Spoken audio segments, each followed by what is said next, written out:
Good morning, friends. Today we are going to learn about Module 8, second part of Practical Criticism. In the first part, we learn how I. Richards in 1929 introduced practical criticism and he wrote about the concept of practical criticism.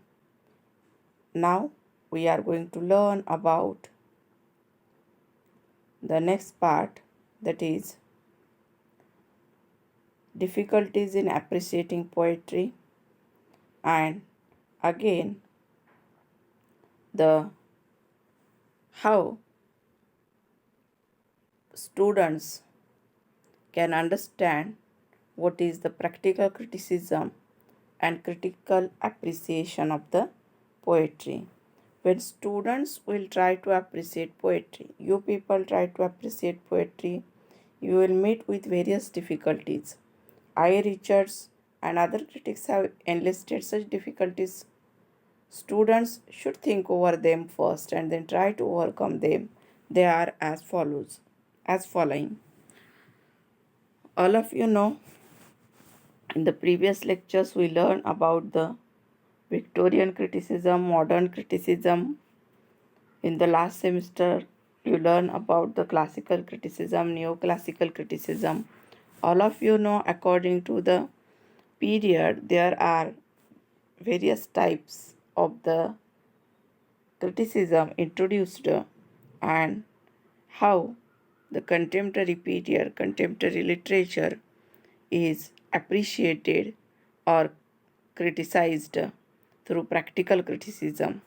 Here, practical criticism is given for your understanding, as well as you must learn what is practical criticism and you should learn how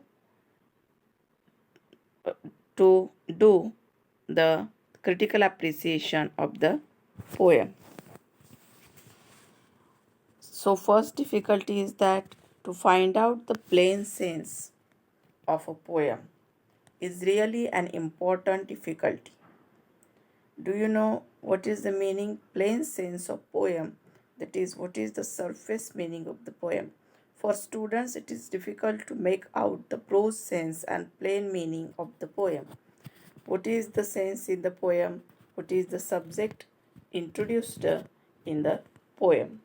Next difficulty is that is the second difficulty is of sensuous apprehension.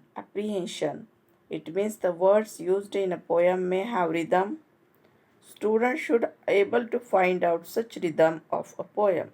What kind of rhythm is used in that poem? Third difficulty is about imagery. To visualize an image at the mental level is a tough job for students. Some students can easily visualize it, but many can't. Why? The visual images are used by the poet according to his imagination. He used that images, and students should recognize those imagery.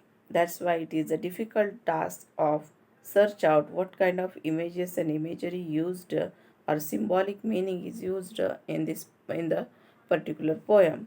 Next, the fourth difficulty is mnemonic irrelevances. It means misleading effects of the readers being reminded of some personal sense of or adventure from the past which may have nothing to do with the poem. So past experiences might be used in the poem and poet the students can't understand it and can't appreciate it. Again, the next, sometimes stock responses of critical traps in a poem puzzle or confuse students. Though they are interesting, they may not be followed properly by students. Next, the stock responses, that is, or critical traps in a poem. It is particularly the style of the poet used in the poems, that why it is called stock responses. students confuse to those responses. Next, effect of technical presupposition is yet another difficulty. The things which don't happen in future as they have already happened. We are disappointed. Students have to try to avoid judging pianists by their hair. So here technical difficulty is that the things which don't happen in future as they have already happened. We are disappointed. Students have to try to avoid judging pianists by their hair. So here students should read the poem properly and try to find out what is the technical presupposition, what is the meaning of the poem.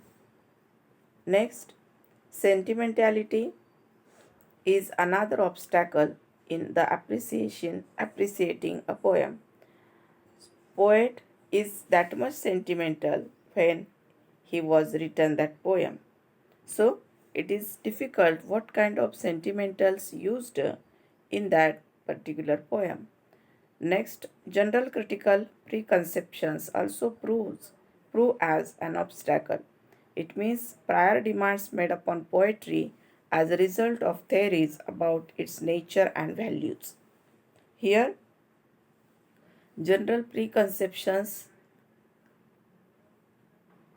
can be written by the students and it will the wrong critical appreciation. So students should read the poem and try to write down what is the appreciation of the poem, what is the criticism on that poet according to his own thinking power. By removing these difficulties, students will enjoy the poetry. For this, close attention to the words of a poem is required. Here, we can understand that what kind of close attention to the words of a poem is required. That is, first part, students should read the poem carefully. You people should read the poem carefully. Next, what is the hidden meaning in the poem should understand by you people and write down the criticism or the appreciation of the poem. So in this way, here are the some difficulties about the criticism, practical criticism on the poem. In the next lecture, we will learn what kind of devices are used in the poetry and how those devices are useful for your appreciation. Till then, stay home, stay safe.